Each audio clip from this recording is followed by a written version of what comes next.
The 1976 student uprising marked an important time in our history. It showed the ability of students to unite and fight for political change in the country.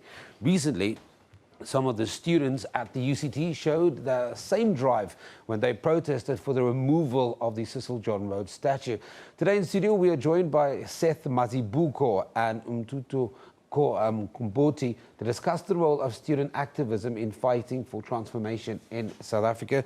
Gentlemen, thank you very much for joining us here in Newsroom. Thank you for inviting us. Thank you very much. Mr. Mazibuko, let's maybe start with you, and I think it's an interesting thing, and let's just pick up that conversation very quickly. Our SABC reporter, Faye Daniels, talking about how students will interpret the rising of a new statue at the Ntuthuko Mkhombothi Health Services University. We've seen student activism. How different is it from what you did in 1976? And also, maybe to a large degree, do you resonate as, do you have some kind of connection, or do you understand the connection between what happened in 1976 and what students are trying to do today? You know, in 1976, we were called naughty boys, naughty girls. Some of us at age 16 were put in prison, called terrorists. And we were fighting a particular struggle. And most of the time when I'm requested to make a comparison of the 1976 struggle with the 2015 struggle, I have a problem. It's really comparing a microwave and an oven. And you know, these are microwave students that are faced by microwave problems.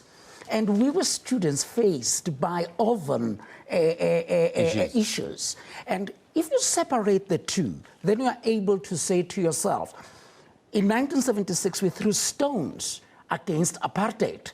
And these guys, in as far as I'm concerned, they're supposed to be gathering those stones. They're supposed to be cleaning up, you know, the stones that we threw. And it's a very challenging period. Are they? I'm coming to that because I was going to connect it to your last part.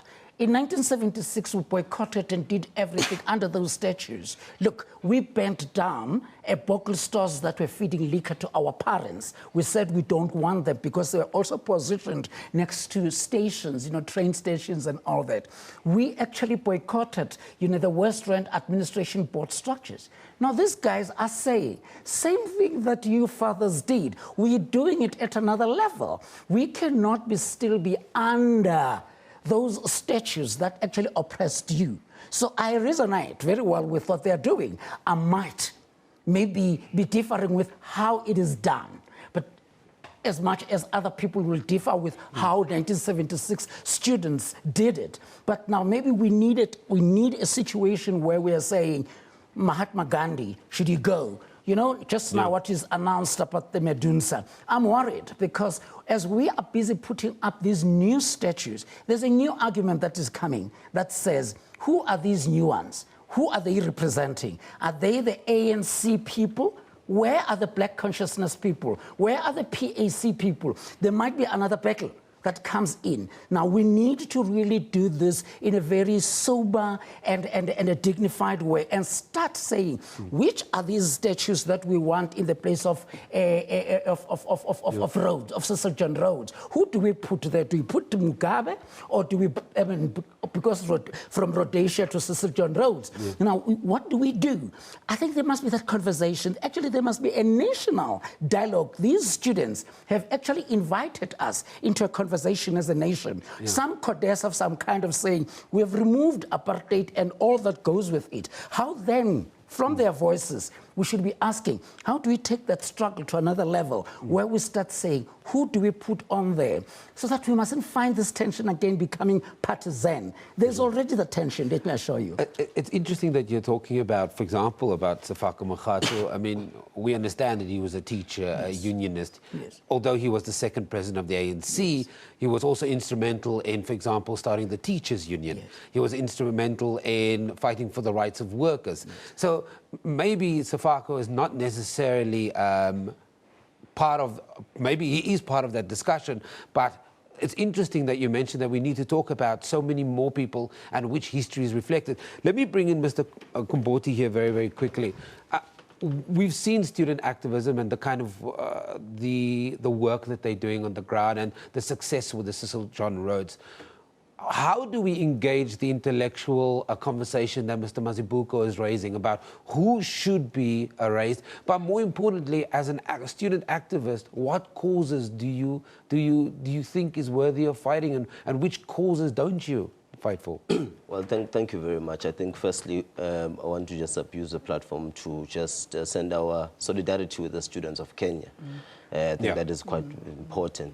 But also to just come to your question, I think firstly, as we take inspiration quite a lot from Comrade Seth and others who were brave student activists at their time. And I think it's important what he's raising, that struggles of students arise from the material conditions at a time. It's all about time and space.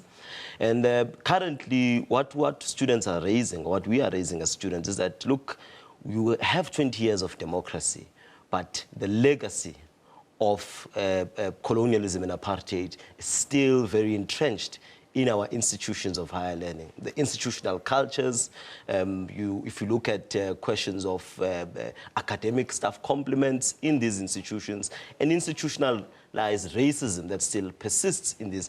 And this is just to say also that universities and institutions of higher learning and training are microcosms of society. And these are the things we see broadly in South African society. We believe that 1994 was an event, a breakthrough. But we need to then carry out the project of 1994, the project of freedom. We think that we still need to liberate this country. And that is why we are saying, in the main, the struggles we're engaged in, it's a struggle for ensuring access to the previously disadvantaged students to higher education. We're talking about success within institutions of higher learning for these students, but also talking about transformation and redress, and trying to ensure that we build a new South African university, a new South African college, a new South African system that is going to espouse the aspirations of South Africans about their future, about a country that we wish to build. Let's talk about this, this cross-generational student activism, because many of the issues, and I think Mr. Mazibuko touched on it, and a lot of the issues they faced back then, students are still facing now. And back then, their reaction to it was quite violent. Today, we've got so many different means of protesting. We've got a worldwide web that sits in people's pockets. How has activism changed, and how should it change? Maybe I'll start this question with Mr. Mazibuko first. You know, we carried on the struggle of our leaders, of the 60 student leaders. It was SASO students, South African Student Organization, and BPC that organized, you know, the Frelimo rally, and that organized medical students and all the Steve Biko, that organized that actually moved away from organizations of liberal nature, such as Newsroom, to form what was then called, actually Steve Biko even had to die because of his student activism. Now, we then came in as your June 16 and leaders of 1976, and then gave birth maybe to other students. And I'm still saying that we have the activism of these levels are totally different. That time we're talking about Frelimo rally, talking about marches, even talking about intellectualizing about matters of politics. You know, it was black consciousness is a state of mind, a way of life. People were right what alike, and all. That struggle demanded some black consciousness. And ours came to say, with that black consciousness, fight apartheid. And then we did it. These guys, yes, is now established democracy. And now even clean up the mess of apartheid. This is their challenge. And the only thing that we need to do, we need to get into that conversation of those students of 1976 and the current students and say, how do we push what you fought for as our fathers, and how do we protect it? Can I bring Mr. Mkhombothi very quickly? Because, you know, a lot of the statues that have been highlighted by students, for example, brings us back to Cecil John Rhodes, the Queen Victoria statue that was defaced, Paul Kruger, all of that. Are we not in the fear of, as students, as we're trying to not change history, history will always be history, but as we deal with history in our public space, is there not a fear that at some point we are maybe racializing this conversation, that there is a connection for some grouping in society that has a connection to those statues, to the Cecil John Rhodes, to the Paul Kruger, to to Mahatma Gandhi. There was also, are we not in fear of racializing this conversation? Well, look, we think I would be concerned if there could be South Africans today who really want to identify with the legacy of a man like Cecil John Rhodes. But even Mahatma Gandhi was defaced. Well, I think that's another conversation that we need to have, because there are some elements also trying to hijack this noble struggle. And also there are people who believe that this struggle is just merely about pulling down statues. This is not about pulling down statues. For instance, when communism fell in Russia, for instance, or what was called communism falling, they pulled down Lenin's statues and believed that they were actually destroying the ideas of Lenin. And the ideas of Vladimir Lenin still live on in society. So the ideas of Cecil John Rhodes still live.